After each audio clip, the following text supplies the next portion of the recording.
All right, so let's look at some examples and how we can set up these inequalities or equations and then how we can solve them as well. So if we look at number 1, we have 7 less than twice a number is 19. So here it's important to pay attention to our numbers, and I'm going to put those in a box. Twice a number is 19, and then what our key words are. And I'm going to underline those. All right, so one of the first things we see is it says 7, right? So that's a number that's pretty easy to deal with. But then right it there it says less than, and you're immediately probably thinking, oh, we need to use the less than sign. But what happens here, we have another keyword a little bit later that is. Well, is, we know, is the equal sign. So we can't have an inequality and an equal sign in our problem. So really, this is trying to tell us that we are dealing with an equation. And so that less than is going to represent something else. But we know our equation now is equal to 19. And less than.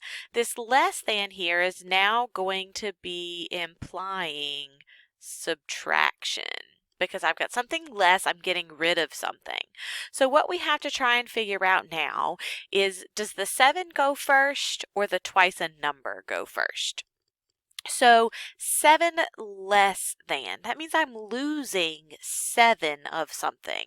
So here, this less than is a pretty tricky keyword. The 7 actually goes after the subtraction sign. And here where we see twice a number, well, a number. We don't know what the number is, so we can always represent that with a variable, which would be x. And twice a number means that we are multiplying by 2. So we can turn 7 less than twice a number is 19 into the equation 2x minus 7 equals 19. Well, let's solve this. So to solve, we want to do the inverse order of operations. So the first thing we will do is add 7 to both sides. So 2x is equal to 26. And then we can divide by that coefficient. So dividing everything by 2, we get x is equal to 13. All right, let's look at another one. Another example here.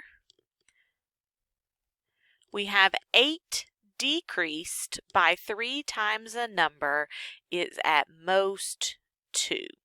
So again, we'll go and look at our numbers. 8, 3 times, but we'll just get that 3 and 2. And then we'll go and underline our keywords. Decreased by times at most. Oh, and I forgot one of our numbers, the A number. So 8 decreased by. So our keywords here, decreased by, we're going to have to figure out what that means. Times. Well, that's a pretty straightforward. We're going to have to do some sort of multiplication here. And then at most. That means the biggest number we can possibly have is 2. But it can be 2. 2 is at most 2. So here, this at most is implying less than or equal to. So because this is our sign, the decrease by is going to be an operation, and when we decrease something, we are dealing with subtraction. So we should now be able to take all of our numerical values and our keyword operations and signs that we came up with to turn into our equation. So 8 decreased by 3 times a number.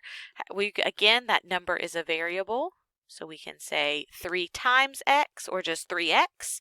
That multiplication is understood, and we have less than or equal to 2.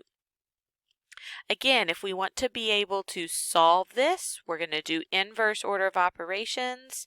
So we will start by subtracting 8.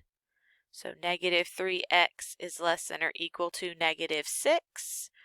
And then to get the x truly by itself, we have one last thing to do, and that is divide by the negative 3, that coefficient of negative 3. So that leaves us with x, and negative 6 divided by negative 3 is a positive 2, but there's something we got to be careful about here. When we divided by that negative, we actually have to change our sign. So x is now greater than or equal to 2.